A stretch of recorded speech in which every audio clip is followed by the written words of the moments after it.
I remember that New York Times article, Chubby is the New Healthy, and when I read that, I thought, hooray! That was Gina Coletta, yeah. I can coast now, and she was one of the big influences in my life. But that interpretation there, that's not necessarily the truth.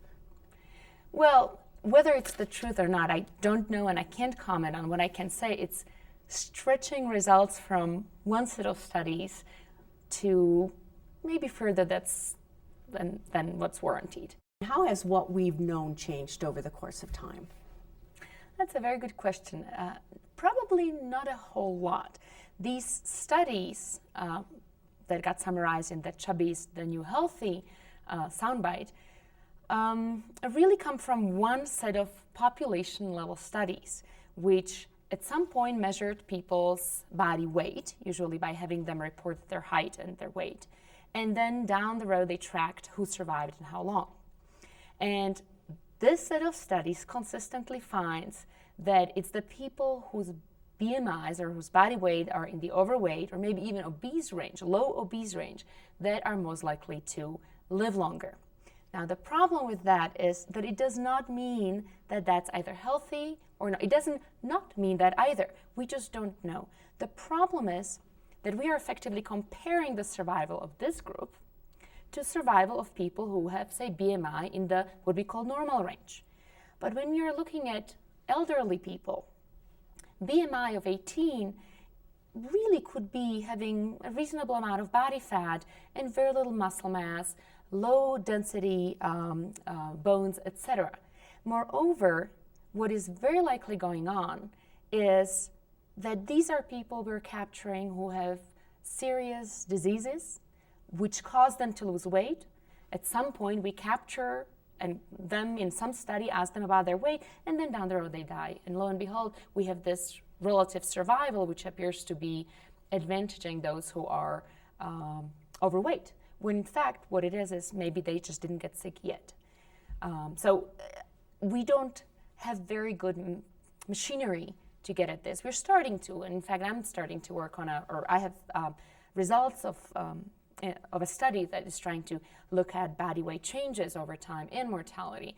And those studies very clearly also show that weight loss, even if you started as obese, is associated with extremely high mortality. But again, we're not talking about intentional weight loss. It's not that finally people figured out how to lose weight. Some did, but that at the population level, it's such a small proportion, unfortunately, that it just doesn't even register. But again, we're looking at people who got sick, who are aging, who are frail, and that's where the weight loss is coming from. Well, what was the question that you were asking, and how did you set up your study? We started from this body of literature, looking at mortality.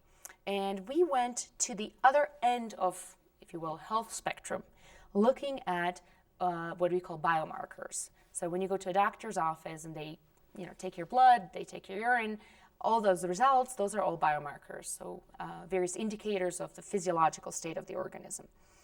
And we looked at a couple of these biomarkers, indicators of inflammation, metabolic function, cardiovascular function, because we wanted to be able to detect differences at all health ranges, not just among older ages where people start reporting hypertension, etc. They know they have these conditions. And with these biomarkers, what we found is that from the very lowest to the very highest BMIs, the lower the BMI, the better the biomarker risk profile. So we can think then that a healthy weight pretty much keeps those biomarkers in a good place. It appears so.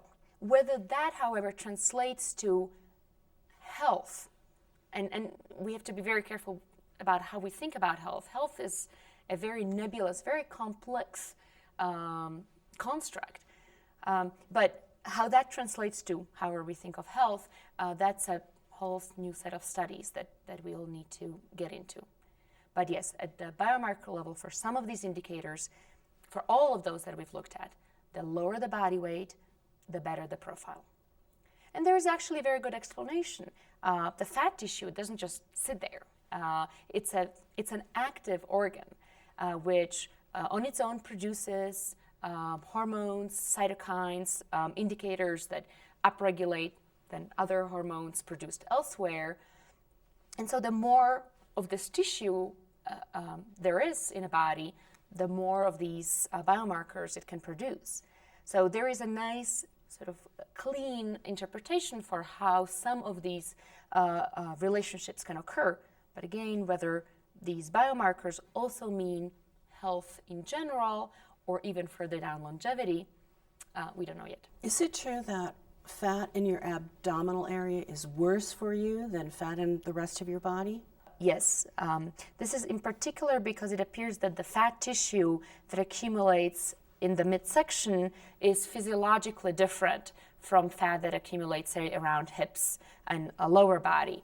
And moreover, there is a difference between subcutaneous fat, which is fat under the skin, which is when somebody pinches their skin, what you feel, and fat that accumulates around internal organs, which is particularly detrimental because it impairs the function of these internal organs. This is sort of when you see the beer bellies. That's the fat that's inside, around the organs, which seems in particular detrimental, both in terms of producing hormones and biological factors that are detrimental to health and directly impairing the function of our physical or our organs.